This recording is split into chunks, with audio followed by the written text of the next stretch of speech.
Yes, just one more with Newton's method, but this time find the smallest positive solution.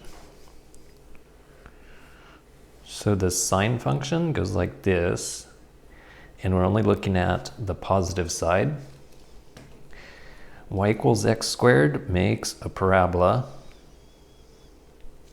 And there is one solution right here where x equals 0, but 0 is not a positive number. So I was actually asking for this one right here. Well, this would be pi over 2, which is 1.57. So I'm going to guess that it's a 1. First of all, set it equal to 0.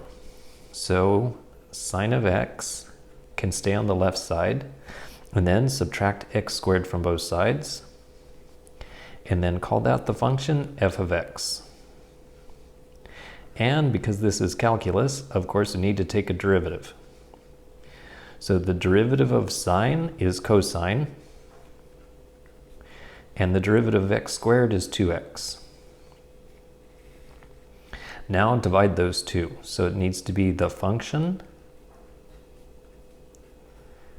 divided by its derivative. And then in front of all that, put x minus.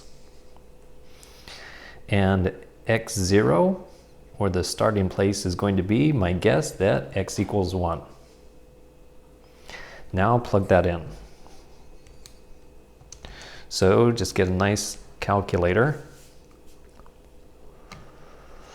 And first of all, I need to store this. So 1, store that as x. That's going to save some time, because now I just need to type this in with the x. And then the numerator should be in parentheses, and the denominator should be in parentheses, so the calculator understands what we're talking about. Sine of x minus x squared is divided by cosine of x minus 2x. And then I've got all the parentheses. It's now going to plug in a 1 and say, actually, you should have guessed a 0.891. Then store that as x. And then go back up and get the formula. Or if your calculator won't do that, then put second enter, and it gives you the formula back. And then it modifies and says, actually, 0.877 is closer to the answer. Store that as x. Get the formula back. And we're done. We got the same answer twice in a row, so it's not going to change. That is the answer.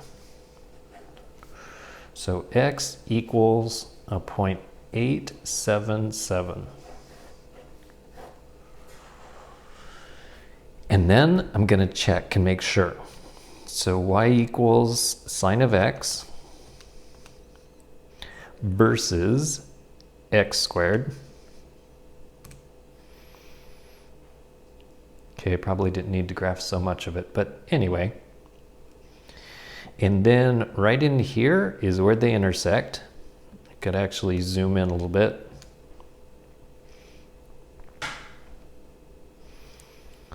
So right there. And then have the calculator find the intersection. Just move over to where it looks like they intersect. It doesn't even have to be that great of a guess. Then hit enter 3 times and it says you should have gotten 0.877. Perfect.